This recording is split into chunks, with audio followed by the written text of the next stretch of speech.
Okay. I'll just do a quick review again. My name is Kayla Fairmont from the North Dakota Autism Center. Thank you for having me here. Little bit of background about myself. Like I said before, I have worked here for about 2 years. I am the Mission Development Administrator here. Which means I run all the community programs here at the center. Previous to that, I was the hiring and training manager. I hired and trained all of our registered behavior technicians and direct support professionals that we have that work one-on-one with our clients. Previous to that, I was a behavior modification specialist in the West Fargo Public School District. So I worked there for about 4 years. Thanks for having me. All right, a little bit about the North Dakota Autism Center. We are a 501c3, which basically means we are a nonprofit, and we opened our doors up to the public in 2008. And then we service the Fargo, West Fargo, Moorhead, and surrounding areas. We love to grow beyond that point, but that's currently where we're at. For our mission is really important. Our mission is to empower and enrich the lives of all individuals. We envision a world where all individuals are included, valued, and have a sense of belonging. Really, that's what it comes down to. We really want to create a community and environment where everyone has that sense of belonging and feels like they're welcome. We're just going to go into a quick review. So when I talk about things, we kind of have a better understanding of what I'm talking about. So I'm just going to take a moment to kind of define what I mean when I say a developmental disability. This refers to an impairment, in someone's physical, learning, language, and or behavior abilities. So these disabilities are lifelong, and they're going to impact an individual's day-to-day functioning. As of 2022, the CDC found that 1 in 6 or 17% of children are diagnosed with a developmental disability. If that number kind of seems a little high, we often think of a disability and we think that's something that we're going to see on the outside, but most disabilities are what we call invisible disabilities. So that's something that are just not visible to the outside or right off the bat physical appearance. While invisible disabilities may not be something that we immediately notice or obvious to the outside, these conditions range in severity. So they're really going to impact an individual's day-to-day functioning. Some examples of invisible disabilities are going to be things like ADHD, dyslexia, TBI or traumatic brain injuries, some cerebral palsies, learning disabilities, ASD or autism spectrum disorder. Those are all things that they're not going to be noticeable to the outside, but they impact an individual's day-to-day functioning. So when we're talking about invisible disabilities, I do want to take a little bit of more time to talk about ASD or autism spectrum disorder. The reason is because autism spectrum disorder is the fastest growing developmental disorder. So it's really important just to kind of look at the facts around it. Again, just like developmental disabilities, ASD or autism spectrum disorder are going to range. They have a range from mild to severe. And we don't really look at it in that way anymore, but it's just the only way to discuss it because it's all about the symptoms, right? Everybody's signs and symptoms are going to be different. When you hear somebody talking about ASD, you might hear somebody say, you meet one person with ASD, you meet one person with ASD. And that is because every individual is going to have different signs, symptoms, strengths, weaknesses. Everything is very specific to that individual. And it's just important to understand that when we say it ranges, one thing that they might portray is sound sensitivity, and that might be what we would call an extreme sound sensitivity. But then they might also have a food sensitivity, but that might be a light sensitivity. So when we're generalizing like from mild to severe, we're really going to specifically talk about symptoms now is how we look at it. But I just want to point out that they really can range. And unlike other invisible disabilities, autism or autism spectrum disorder can really, really impact how a person functions with society and other people on a daily basis. So you might hear, and I also want to talk about this, so autism spectrum disorder, you might hear it called a lot of different things. because it's changed throughout the years. You might hear somebody say they've been diagnosed with Asperger's, or PDD, pervasive developmental disorder. Those are all still diagnoses. They might have been diagnosed maybe when they were 25, maybe when they were 30, or now they're 25 and now they're 30. They used to be diagnosed individually, but now they just fall under that autism spectrum disorder. So you might hear somebody say something that they were diagnosed with it, and they were, but now just know that it just falls under that autism spectrum disorder. So, when we're looking at prevalence, these are according to the CDC, as of 2022, 1 in 36 children have been diagnosed with ASD or autism. When you apply the CDC's prevalence, prevalence to Cass County, where the North Dakota Autism is, this means there are approximately 1,200 children currently living with ASD. So I just want to give that so you kind of understand, like, that seems like it's growing, right? It's the fastest growing developmental disability. Think of a classroom size now. In a few years, there'll probably be one in each classroom diagnosed. So with that, some statistics surrounding diagnosing autism. For every one girl diagnosed, there are 3.8 boys. So boys are significantly diagnosed at a higher rate as children. Women tend to get diagnosed when they get older. That's just because their signs and symptoms present differently than young men. So it's just important to understand that, young females present their signs and symptoms differently than they do boys, and so they get diagnosed later in life. There also used to be a wide range gaps when it came to race and ethnicity. Prior to 2014, white boys were diagnosed at a much higher rate than like Asian Pacific, African American, or Pacific Islander. All of those were at a much, much lower rate, almost non-existent. But as of 2020, that rate has evened out, and now they're getting diagnosed pretty much across the board at the same rate.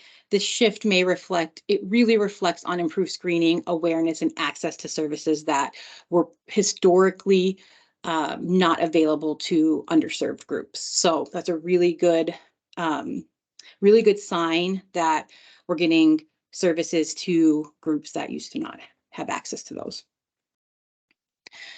When we're talking about diagnosing, there are many, many steps to diagnosing, and diagnosing ASD or developmental disabilities can be a little bit trickier because, especially with ASD, there's no medical test. You can't just do a blood test to really diagnose ASD. The doctors or any specialists have to really look at the child's developmental history to make that diagnosis. So ASD can sometimes be detected as early as 18 months of age or even younger. However, you can really, really rely and consider it reliable after the 2 years mark. So you might get diagnosed at 18 months or earlier, but really after that 2 years mark, that's when you can really rely on that diagnosis. So now, when we're looking at diagnosing a child with ASD, we really do want to get it as soon as possible, or get that diagnosis as soon as possible, so they can receive those services and supports that they need to reach their full potential. Like I said, there's several steps to that process. We're going to start with the first one. So we have developmental milestones, and that's really just how your child plays, learns, speaks, moves, acts. And those are the things that children can do at a certain age, right? You always see them like at 4 months this, at 6 months this, 9 months this, 30 months. All young children need both. All of these steps, they're going to get developmental monitoring and screening, but the first step is going to be developmental monitoring, and that's the one that really, really is kind of a group effort. So we'll deep dive into that. I got off track there, guys. Developmental monitoring is an active, ongoing process, which really is with you and your doctor. It's talking about those conversations. So developmental monitoring is just you saying like, oh, my child is hitting this milestone at 6 months, this milestone at 9 months. It's really a combined effort between anybody that spends a good amount of time with that child or individual. So daycare providers, grandparents, parents, it really involves observing how your child grows and whether your child is meeting those typical milestones or skills that children of that same age are meeting. When you go to the doctor for like a well child visit, your doctor is going to ask you questions about your child's development. They're going to talk and play with them and see how they're interacting and developing and meeting those milestones. If you ever have any concerns, you are your child's advocate. So I would always bring it up to your doctor. Really get that feedback, see what they're saying. But I always say, I'm going to say this again, you're your child's advocate. So if it keeps coming up or you keep having concerns, just keep bringing it up because you obviously have a concern for a reason. So you have your developmental monitoring, and that is going to be standard for your well child visits, just, teamwork with everybody who's involved in your child. Then you have your developmental screenings. This really just takes a closer look at how your child is developing. So developmental screenings is more formal than developmental monitoring.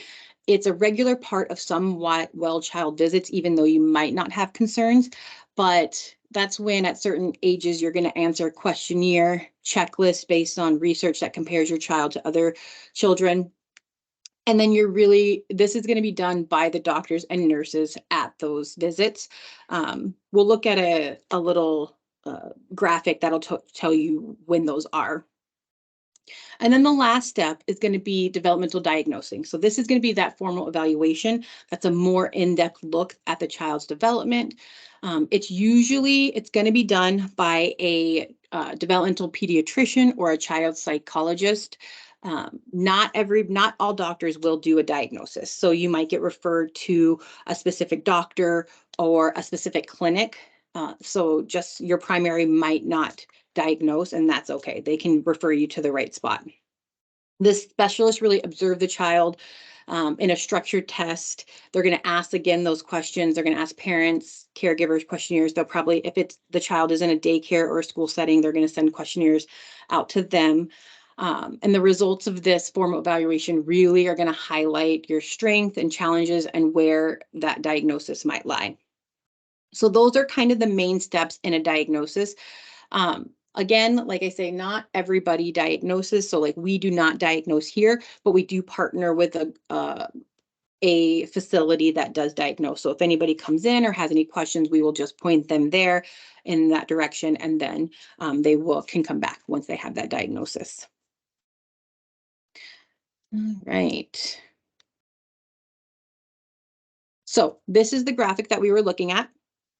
I just kind of want to point out, we have your looking for your developmental milestones. Those are going to be at your, from birth to 5, all your doctor's visits, everything. You're just going to look at, your standard, or how are they communicating? How are they walking? How are they, their vocal or language skills developing?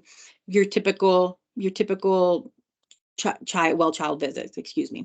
And then you have your developmental screening. It's a little bit more formal. You have your developmental screenings the same time you have your well child visits, but you're going to, again, look at 9, 18, and 30 months. And then your autism screening are at 18, 24 months of age. I do want to point out, just because these are typically when they're done does not mean they can't be done at any time. Okay. So if you have any concerns or any issues that might arise at any time, feel free to talk to your doctor or reach out to them at any time. I said it, you are your child's advocate. So just because, you're past that 24 months of age, my son, it was 5, right? So those are, it can be done at any time, and always advocate if you think something is out of the ordinary.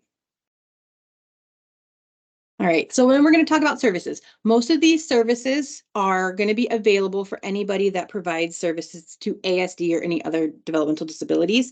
These are just the ones that we specifically have here. So we're going to dive into those. Please let me know if you have any questions throughout. I know I kind of talk fast, so I apologize. We have our in-home family support services. So this is really where we provide highly trained direct support professionals, or you'll hear like DSPs, to support individuals in the home or the community. This support can look really different for every person. It is really specific to that individual's needs. Do we provide services? So we did do telehealth for a while. The need kind of fell off, but it's something, if we see the need for it around, we could do it. So especially during COVID, we had a lot of telehealth, and we kept that for a while. But it is, if you have people around the area, we can provide the ABA services, especially, and we'll talk about those services, what we can provide. But for like in-home services, that's where it gets a little bit hard, because you're a one-on-one type of situation. But so yes, so this one, again, it looks different for each individual. It's really catered to what that family and that person needs. So we have things like second set of hands. This is where the in-home support is really supporting the family and whatever needs they have. So it could be a DSP going to the lake with the family so they can enjoy their weekend as a family, but still have that support. It's just really caregiver help with whatever that family needs. A kind of a good example would be like if a family had multiple children and one of those children had a basketball game, right? You still want to go to that basketball game and enjoy and support one of your children. But if you brought all of them, which you want to do, you wouldn't be able to fully be paying attention to the one that's playing. So you could have a DSP come with, just give that second set of hands so you can support both your children in the best way. We also have respite. So this is really just kind of when a family needs support in like a one-off situation. They might have a work event or a date night, where we'll just have a DSP go in and hang out with them for the day or the evening, whatever that situation is. It's just more one-off to give, I guess you would say, give time to the family or caregiver so they can accomplish what they need to do. And then we have supervision. Supervision is just when that individual can be in the home or the community, providing care to the individual in any capacity. So it could be morning or night routine. So brushing your teeth, brushing your hair, taking a shower, getting dressed. You're really developing those skills so that you're growing that independence where that individual can eventually accomplish those tasks by themselves. Cooking food, going to the park, swimming, visiting friends, going to the mall, so you can develop those social skills, those interacting skills, those I want to say community, but like those conversation skills. Uh, so you, by doing these, you're really guiding and promoting that decision making and that independence, and it's really, really important. So that's kind of what a DSP's roles can look like. It really looks catered to the individual and what the family is looking for. But that support is so vital for these individuals and those families. It's amazing. So what happens when you get a diagnosis, right? You have a diagnosis and you want to get family support. So how do you do that? This really, what you're going to do is first you receive that diagnosis, and then this is kind of frustrating because it's only one way to do it. But then you're just going to contact your local human services and you're going to say, I'm looking to get on the DD waiver. So you're going to contact your human services, get to the developmental disability division, and you just say, hey, I need to get on the waiver. And then they're going to assign you a developmental disability program manager, or DDPM. Then they're going to assist you through the process. There is not an online way to do it, so where you can just get online and do it. You do have to contact them. So I put this on here. You can see there's the main contact us on the side there. You can always contact and they'll point you in the right direction, or if you can you'll just choose whichever one's the closest to your location, and then they should be able to assist you. So you'll just contact them, tell them you're looking to get on the DD waiver, developmental disability waiver, and then they'll get you in contact, or they'll place you with a DDPM who will walk you through that process.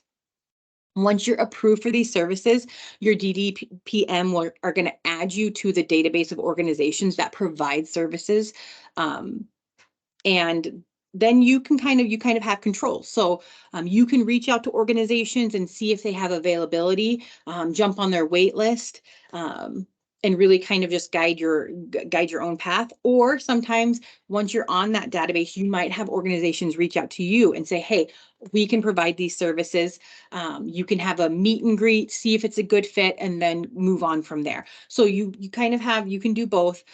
Some organizations have wait lists, so you want to start and kind of try seeing multiple ones. But that is how get you get on the DD waiver so you can get services. I want to also point out too. No, that's okay. Yes, it's a great question. The question is the DD waiver needed for all services through Autism Center? Yes, it is, but we'll talk about this later, because it is a little bit different for our behavior services.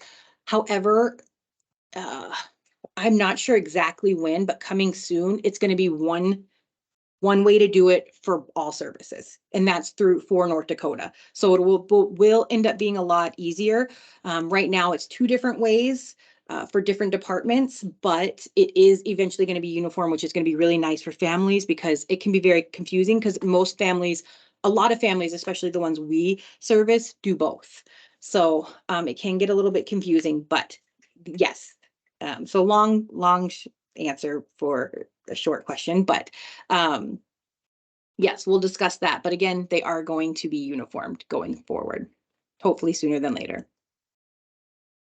So another way, another service that we have, excuse me, we have our community programs. So again, you can, a huge barrier that individuals who've been diagnosed with a developmental disability, they really feel isolated. Having a child with ASD or a developmental disability it can be hard. You feel that stigma. You go to the grocery store and your child might be having a meltdown because they're having a sensory overload.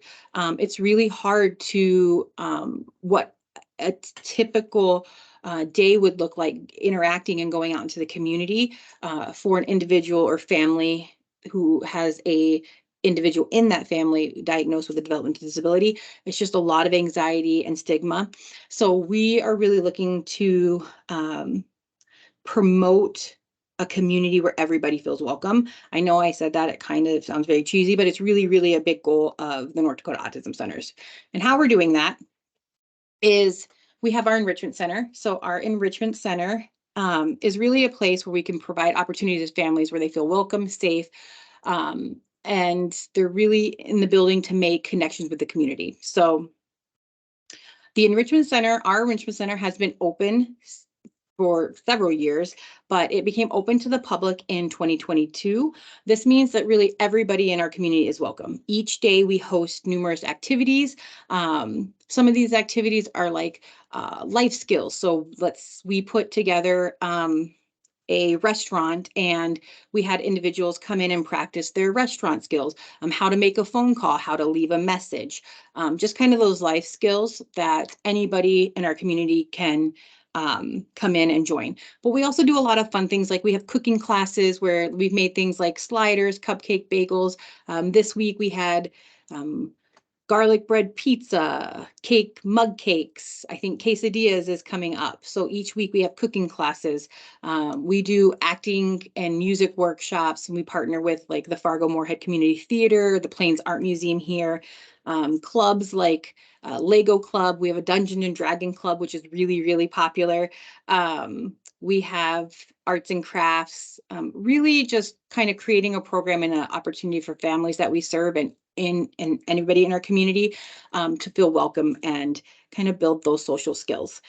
I would say during the school year, we have one a day. During the summer, we have multiple enrichment center activities a day. And I would say currently we're getting 50-50 people who are receiving services from us, and then people within our community. And that's just the best feeling in the world. So it's really great.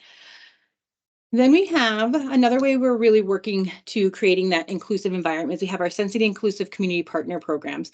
So this is really just a high level training for organizations and businesses within our community to get basic knowledge of ASD and other developmental disabilities. So they get trained on steps on how to best support individuals and ensure confidence and comfortability visiting that organization. So it's a free program. Like I said, all of our community programs are free.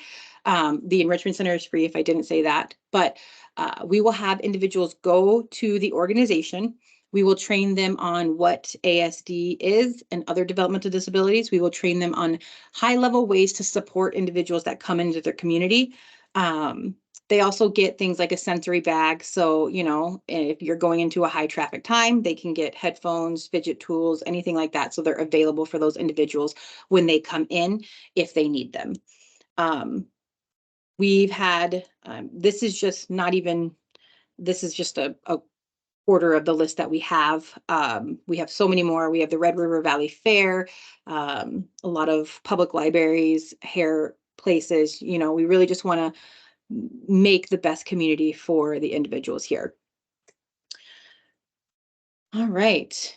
And then the last of our community programs is our safety jacket program. So this is really a program where it's free and voluntary, again, for parents, guardians, family members. But it's designed to assist first responders such as police officers, EMS, and fire during encounters with individuals with ASD or developmental disabilities. It's it's a great program, but what happens is you enroll. So you enroll, let's say you have a child or somebody you have guardianship over, you enroll them in this program. That you fill out an application. That application, once you submit it, goes to the police department, EMS, and then fire. Then you will receive some identifiers. So you will receive some key fobs. You will receive some stickers. They're pretty big stickers. And then you will receive lanyards with ID badge. All of these identifiers have NFC technology. And so how it works is, let's say my son likes to walk. He likes to pace sometimes and talk. He can kind of talk to himself a little bit. I know that, but if he was doing that out in the community and an individual just ran across them, it could look a little suspicious for them. They might get a little worried. So they could call, let's say they call the police. Well, when the police arrive, the goal is we have all of these identifiers. A lot of people put the identifiers like on their backpack, their belt loop, their shoelace, anything like that. The idea is that police officers are trained into the safety jacket program, so they will see that identifier. They will be able to pull up that application in what their jacket system, and then they will see all the great information for best ways to communicate with this individual. So they'll see that individual's likes, dislikes. Are they non-vocal? What do they like to talk about? How is the best way to communicate? What is their diagnosis and their emergency contacts? So it'll best equip, the first responders to assist that individual. So really looking to de-escalate any situations that might have opportunity to escalate. So they'll get to pull that up. They'll get all that information. On the other side of that, let's say I'm approaching an individual that look like they might be in distress, and I see that they have a safety jacket tag on there. They are all NFC capable, so I can just take my phone. You go within, a couple inches of it, it'll pull up. Now, you won't get the full jacket for privacy reasons, but what you will get is you'll get their name and their emergency contacts. So, it's a great way for the community to assist as well. So a real life example of this is, we have a couple of them. We have an individual before they were signed up for the safety jacket program. He is early 20s, so he was taking his girlfriend home, and on his way home, he got pulled over. And the very first thing that he said to that police officer was, "I'm not drunk."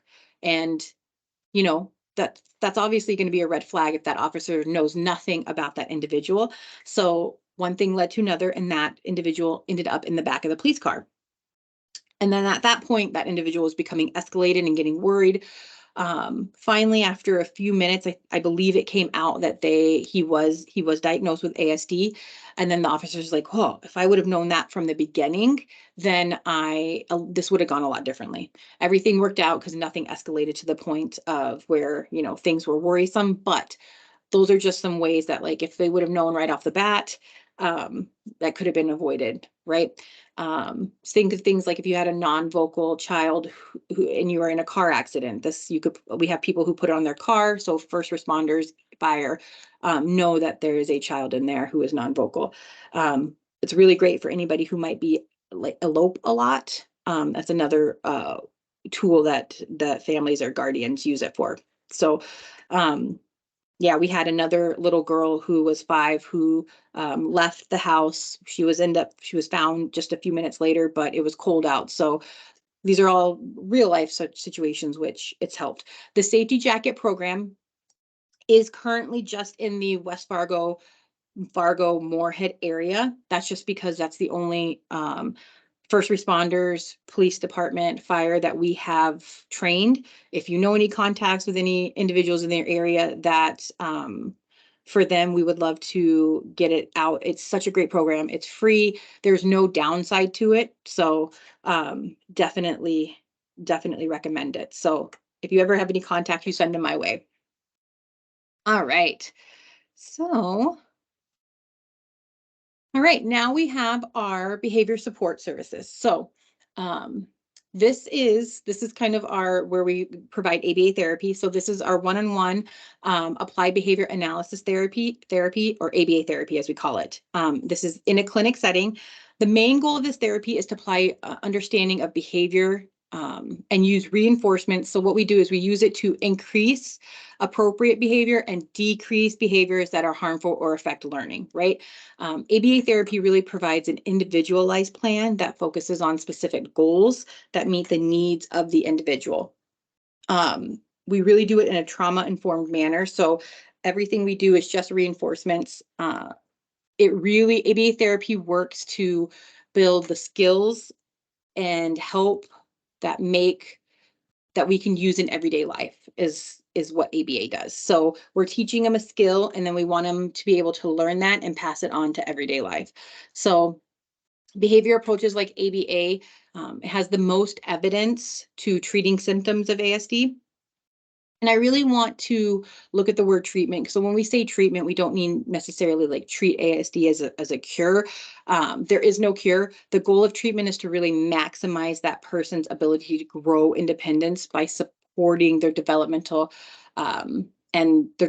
growth and learning. So we're really looking to reduce symptoms that interfere with the daily functioning and quality of life. As we talked about, ASD affects each individual differently. Because of that, the ABA therapy and support looks different for each individual, right?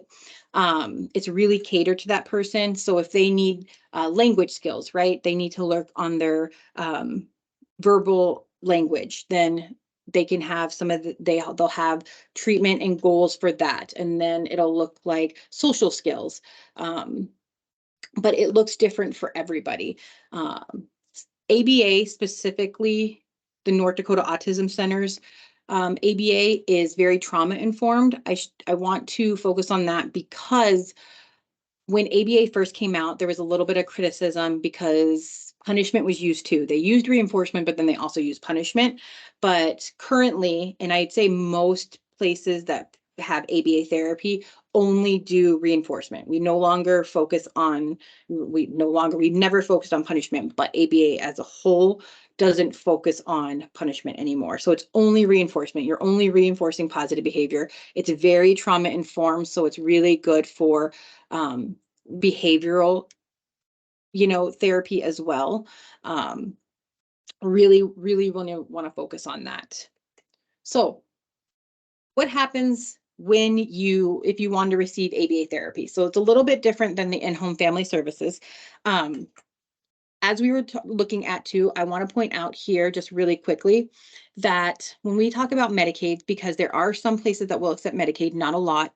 North Dakota Autism Center is one of the few that do in the Fargo-Moorhead area. So I want to make it clear to families that just because you don't qualify financially for Medicaid, if you make more than that cutoff, does not mean you will not qualify for Medicaid for ABA therapy. That is a qualifying factor. So just because I don't want you to disregard Medicaid, just because you make more than the financial cutoff, you can still qualify for it because you autism is a qualifying factor.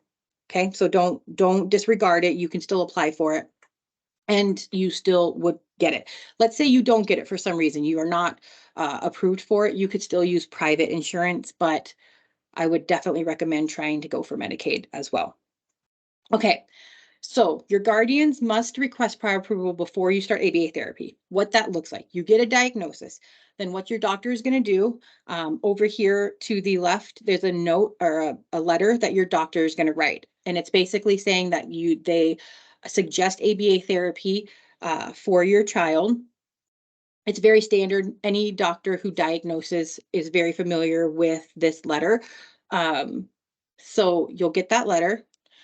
And then what you're going to do is the guardian has to send a doctor's diagnosis of autism, the doctor's recommendation for ABA therapy, and a copy of the child's most recent physical report to the state autism coordinator. And I put her information down at the bottom right there.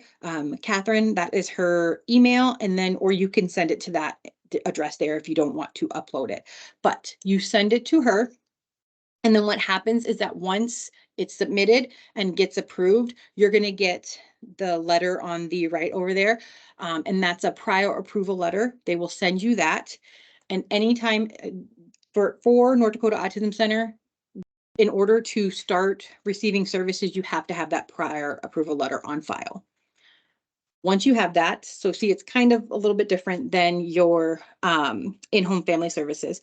Once you have that prior approval letter and you've contacted North Dakota Autism Center, we'll just say any place that has ABA therapy, what's going to happen is that you're going to have an initial meeting and they're going to discuss things that, like, what are you seeing? What do you think needs to be developed, and where are your concerns? And then what happens is that a board certified behavior analyst is going to do an assessment, and they're going to assess, all the points of which where a treatment plan can be written, and then they're going to send it off to insurance of their recommendation. So we recommend that this individual receives this many hours of services, and then hopefully insurance will approve that, and then you can begin your services. If insurance comes back and says, well, we actually think they need this many, then they'll just rewrite the plan to best fit those hours. But then you can receive services. Like I said, ABA is it's hard to kind of dive into because it can be so specific towards that individual, but it's so great because it starts at the very basic, and then we just build on skills and they build on top of each other. And we're really just promoting that growth and independence. And it's just so great to see the strides that an individual can make in a short amount of time. Neat. So, as the North Dakota Autism Center, we are growing. We are adding OT, PT, speech. I think that's really important to understand that, especially in behavior services, it's kind of a group effort. So you're still going to have your ABA therapy, but you'll often see that they work together amazing. So you might have ABA services, but you're still probably going to have speech, OT, PT, one or all of those. So they're just great services to best support the individuals. We are running a pilot residential program currently, so hopefully that will be up and running soon. And that's all I have, guys. Thanks for having me. Kind of flew through that.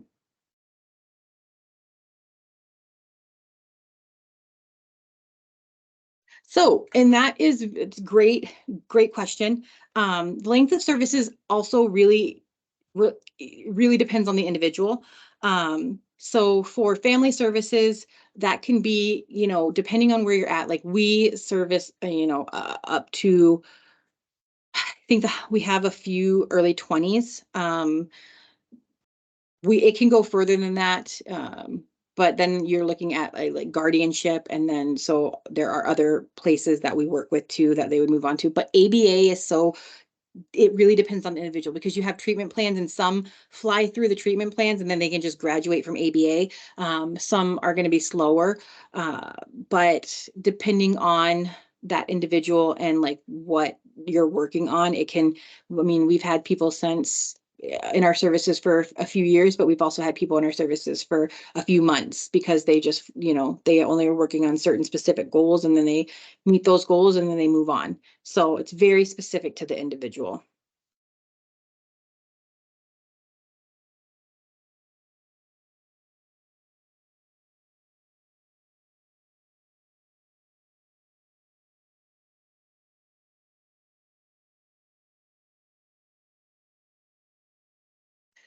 So for ABA therapy, it is a great question. I should have clarified. For ABA therapy, you do have to have an autism diagnosis. If you have secondary diagnosis, that's perfectly fine. But for in-home family services, any developmental disability, as long as you're qualifying, any developmental disability will qualify for in-home family services. ABA, you do just have to have an autism diagnosis.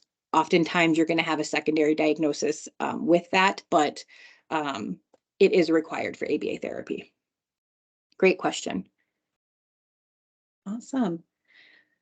Well, thank you guys so much. I apologize about the technical difficulties, but we did it. So thanks, guys. Thanks, Kayla. Thanks, everybody, for attending. And if you guys have any questions, you can email them to me and I can relay them to Kayla.